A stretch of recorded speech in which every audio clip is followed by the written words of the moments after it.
the pensions market is very critical to the Nigerian economy at the moment. Of course, we all know that the contribution is one thing that makes headlines all the time. Trillions of naira. What do you think is the state of that funds? I'm going to start on that note. Well, thanks for coming back to pensions. Yes. I mean, the funds are invested, fully invested in assets. A lot of it is invested in government bonds, corporate bonds, money market instruments of banks, and obviously in listed equities. So the fund is safe. Investment returns are tracking above inflation.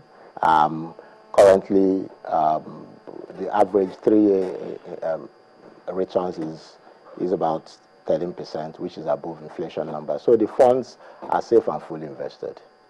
Where are they invested? Well, the bulk because of it. That has been an issue. There have been calls to have some of these funds invested in the equities market. We've seen the volatility, so perhaps that has kept back the decision on that note. But where are these funds right now in the economy? Well, the bulk of it is invested in government bonds.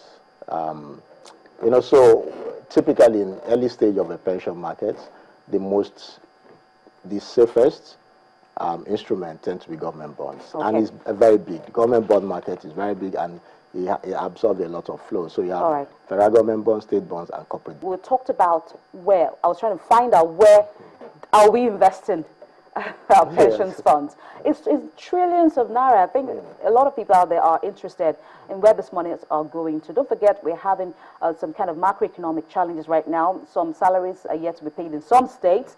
States are coming for bailout.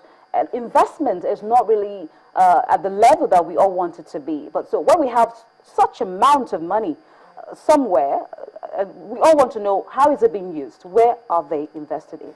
Well, like I've started to say, it's largely invested in government bonds. Obviously, some are in equities, listed equities. It's government bonds, and also in bank instruments of banks. And, you know, for pension funds, the first thing is safety, security, and obviously returns. On a risk-adjusted basis, you want to beat inflation. And government bond yields are very high. Yeah, for now, it's, you know, it's the best bet for now. But that's obviously going to change with time. At the sector, we're looking at how to invest in the risk sector. But I don't think there's a rush, you know, to push the monies in the risk sector. Remember that this is a contributory pension scheme. It's owned by retail contributors. And our obligation is to have these monies in a form that is, you know, is liquid enough to pay pensions when they're due, but also, more importantly, that generates return to beat inflation and to be able to finance retirement annuities when the workers retire. I know there are limits in terms of the maximum amount of money that you can invest from the pensions market. Could you just let us into that, into the amount in which you mustn't go beyond in terms of investing in the economy? Okay, so all the monies are invested in the economy. However, you cannot invest more than 80% of the monies in government bonds. You cannot invest more than 25% of the funds in equities, and not more than 30% in bank deposits. So it's done in such a way there are prudential limits. That means that even if you liked an instrument, you don't go overboard. And I think that currently, even though the maximum allowable in equities is 25%, what we actually have invested on aggregate level is about 12%.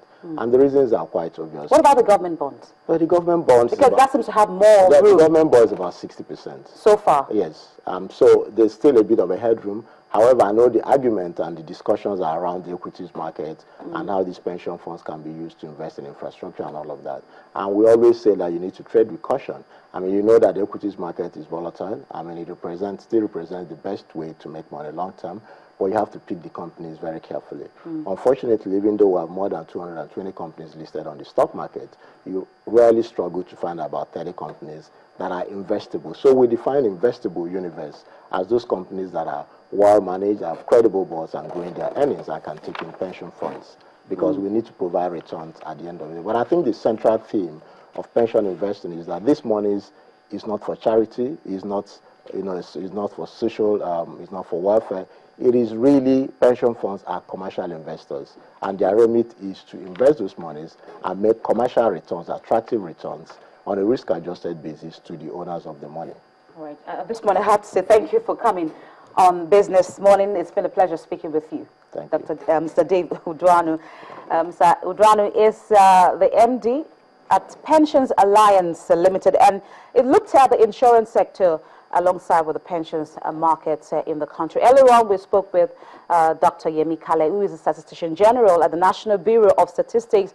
We spoke to Tunji Andrews, who is the lead economist at TTAC Africa, where he discussed inflation and the market for the month of August. And earlier on, Rotimi Fakejo actually led us into the market performance for last week and what we are expected to see in this week that we are in. And of course, we're still expecting to see more stocks prices to fall, of course, creating an avenue for investors to cash in and make money in order to increase their investment. And at the interbank market, deductions from the banking system through the NTB OMO auction and the CRR debit are expected to hold this week. And that'll be all here for Business Morning. Thank you so much for spending time with us on the program. We do appreciate it. I am Bolaji Akinwale.